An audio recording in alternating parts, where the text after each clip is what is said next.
जब मैं शादी करके घर गई और उसी टाइम पे मेरे साथ इतनी ज़्यादा गंदगी से मेरे साथ मेरे हस्बैंड ने जो रिश्ते बनाए, वो इतने गंदे थे कि मेरी डॉक्टर ने बोला कि ये कौन हैवान है और आप इसके पास अगले 10-15 दिन नहीं जाओगे। मेरे ब्रदर इन लॉ थे, उन्होंने मुझे बोला कि लंगूर के हाथ हूर लगेगी तो यही होगा और क्या होगा। जिस तरीके से मेरे फादर इन लॉ मुझे मारते थे, मेरे एक्स हस्बैंड ने मुझे कभी नहीं मारा, ना मेरे ब्रदर इन लॉ ने, बट मेरे फादर इन लॉ जिस तरीके से मारते थे वो इतना पेनफुल होता था। जब मैं 8 साल की थी तो मेरे साथ पहली बार इंसिडेंट हुआ था कि मैं सो रही थी और मेरे चाचा जी आए और उन्होंने मेरे कपड़ों में हाथ डाला और मेरी आँख खुली और मैं एकदम से चिल्लाई कि मम्मी कौन है करके। मैं डर गई और उस दिन मुझे पहली बार एहसास हुआ कि मैं लड़की हूँ, शायद मेरे साथ ये इसलिए हो रहा है। बट उससे भी ज़्यादा जो शर्म की बात है, वो ये है कि ये चीज़ एक बार पे नहीं रुकी, ये बार-बार होती रही, बार-बार होती रही। कभी चाचा, कभी बड़े, कभी कोई और कभी मेरे मामा। मेरी छोटी बहन का शादी हुई, उसकी शादी में उसको जिस तरीके से टॉर्चर करा, उसको प्रेस से जलाना, उसके बाल खींच के उसको मारना और उसको घर से निकाल देना आधी रात को।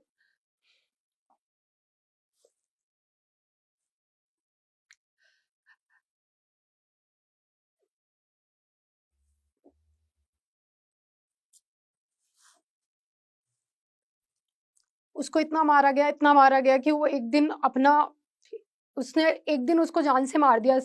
मुझसे मिलने आने वाली थी और मुझे याद है 11:30 बजे का टाइम हुआ था और उसका कॉल आया, बहन मैं आ नहीं पाऊँगी क्योंकि मेरे हस्बैंड के ब्रदर इन लॉ का एक्सीडेंट हो गया और मुझे वहाँ जाना है। लेकिन मुझे ये नहीं पता था कि ये उसका आखिरी कॉल है और आज के बाद शायद मैं उससे कभी नहीं मिलूँगी।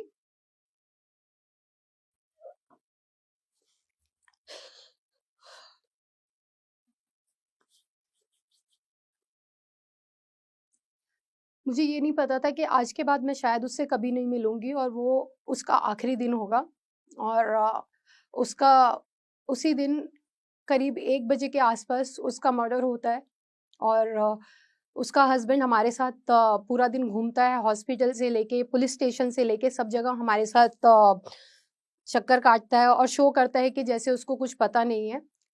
पूरी रात हम लोगों की निकलती है पुलिस स्टेशंस में, हॉस्पिटल्स में और हम लोगों को हैरानी ये होती है कि वो उसी के साथ थी तो गई कहाँ? अगले दिन हमारे पास हम न्यूज़ में देखते हैं कि एक लड़की है 19 साल की जिसकी बॉडी सूरजकुंड के एक नाले में मिली है और जिसके हाथ पे ओम है।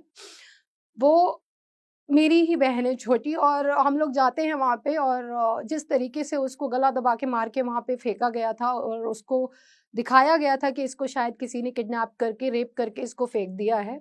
उसके बाद हमें ये पता चल गया था कि जो मर्डर है वो खुद मेरे ब्रदर इन लॉ और उनके हस्बैंड ने ही किया था और उसको हमने उसी टाइम पे अरेस्ट कराया। मेरी सिस्टर के 6 महीने के बाद 6 महीने उनकी डेथ के बाद मेरी शादी कराई गई, एक हैंडीकैप लड़के के साथ में, वो भी रिलेटिव्स एंड सोसाइटी की वजह से। लेकिन मेरे साथ वहाँ पे जो सेक्सुअल अब्यूज़्ड हुआ या मैं कहूँ मेरी खुद की ही शादी में मेरा रेप हुआ।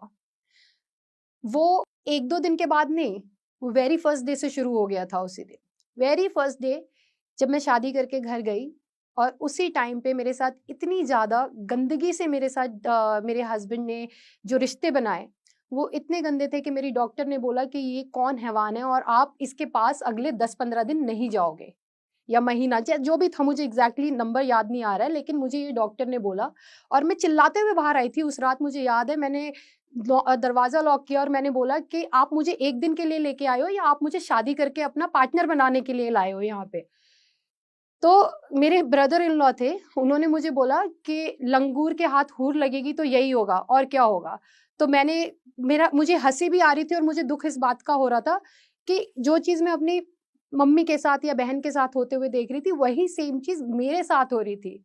और ये नहीं कि पुरानी शादियों में होता है, एक ही दिन की शादी में मैंने वो चीज़ एक्सपीरियंस करी। उस दिन मुझे रियलाइज़ होता है कि मैं ये क्या कर रही हूँ अपने साथ में? मैं अगर अपनी मम्मी के लिए लड़ सकती हूँ, अपनी बहन के लिए लड़ सकती हूँ, तो मैं अपने लिए क्यों नहीं लड़ रही हूँ? आई थिंक वो एक थॉट था और वो एक डिसीज़न भी था उसी टाइम पे कि मैंने इस रिलेशन से बाहर निकलना है, चाहे कुछ भी हो जाए। मैंने 2007 में मेरी शादी हुई थी 11 जुलाई को, और 2008 में मैं वापस से फ्री वुमेन कोर्ट का केस लड़ा मैंने, और मैं उस केस से बाहर आ गई और मैं वो केस जीत गई।